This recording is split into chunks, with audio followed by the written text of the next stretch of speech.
Veja bem, carnaval em Cajuru era, nos anos 60, final da década de 60, era um ponto turístico da região. Os carnavais eram maravilhosos. Tinha duas equipes, a roxa e a pesada. Eu era a roxa, mamãe e minhas irmãs.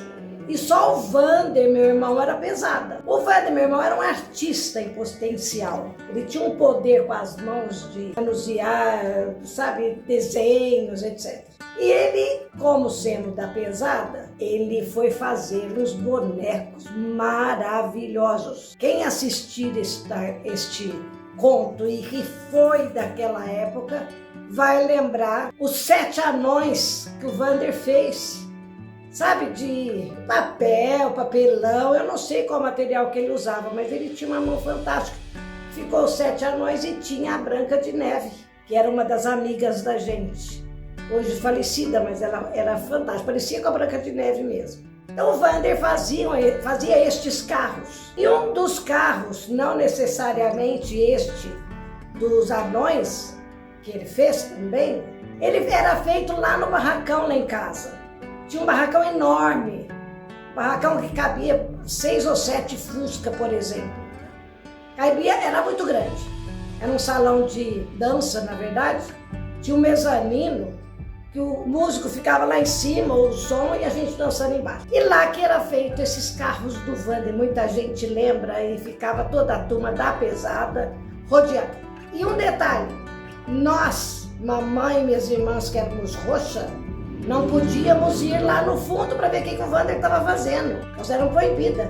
Tampavam qualquer via de acesso nosso lá para esse barracão lá no fundo, que entrava pelo lado da casa. Um dos que o Vander fez, eu não lembro o que era o enredo, mas tinha um mastro de alguma coisa, que eu não vou lembrar detalhes.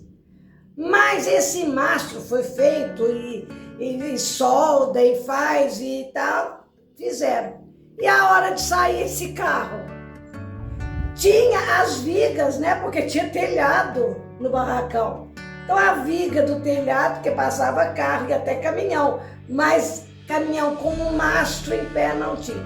Gente, quase na hora do desfile, a pesada ficou perdida de saber o que ia fazer com esse carro maravilhoso do Vander da pesada. E como que ia sair de lá? Ele tinha que sair, ele tinha que ir pro desfile, estava enfeitado, colorido, maravilhoso. Todos os carros eram maravilhosos. Tiveram que serrar esse mastro, abaixar o mastro, a equipe toda entrou em ação.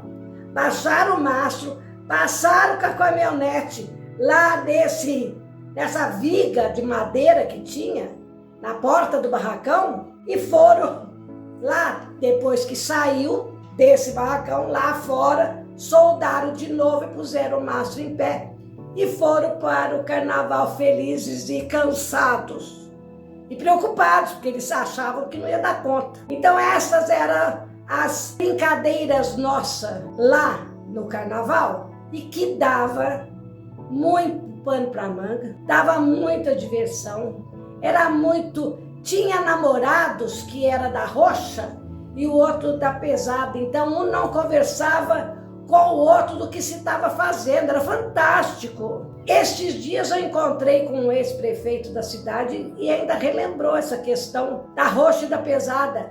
Aí eu encontro pessoas que falam, nossa, eu era criança, eu não saía de lá da casa para ficar esbilhotando a confecção dos carros alegóricos lá no fundo, porque tinha ano, aí repartia. Um ano o carro alegórico era feito lá pelo Vander para a pesada e o próximo ano era feito lá em casa mesmo, nós da roxa fazíamos nosso carro lá no barracão, aí o Vander não podia chegar. Então tinha toda, sem rivalidade, sem problema nenhum, era muito fácil, você é da pesada, não entra para ver roxa, e fazia com tudo de boa, tudo numa boa. Gente, tem muito de carnaval também, outros que eu vou contar. E se vocês estiverem gostando, dê o like, compartilha, faz um comentário lá depois, se vocês gostaram, claro. E eu vou gostar muito de ouvir o comentário de vocês, para ver se me anima para eu contar mais. Se estão gostando, vai dar tempo de eu contar mais, porque eu tenho muito conto para falar. Tchau, gente. Um beijão no coração. Deus abençoe.